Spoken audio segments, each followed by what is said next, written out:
Hey, how's it going? I'm working on my 1948 Harley Flattracker 750cc Flathead.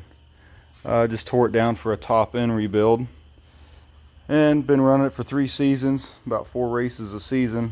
Apparently it was a little further overdue to rebuild than what I realized. A couple broke rings, 3 actually, and that just happened at the last race because all of a sudden spark plugs were all carboned up coming off the track, and they're never like that. I pulled the pistons out. Noticed if you look real close, see it's thinner on the wrist pin bushing on the bottom, which is normal, and I got a clearance of about 2.5 thousandths between the wrist pin and the wrist pin bushing. I'd say that's out of spec. Pulled the cam cover off to start checking around, and luckily there's no shavings through this engine, but you can see that little spot there.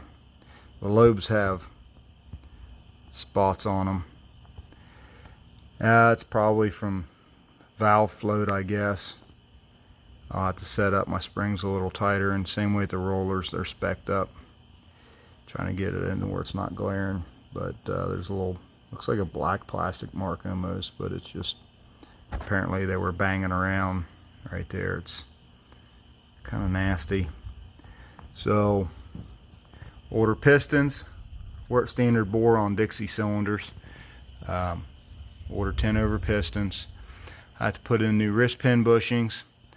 Send the cams out to Line & Weber in California. They're going to touch them up. It's not even a full regrind.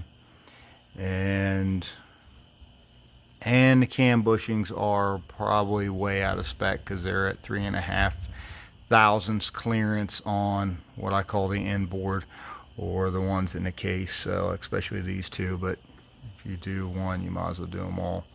So anyway, check back in and see if I make any progress. Catch you all later.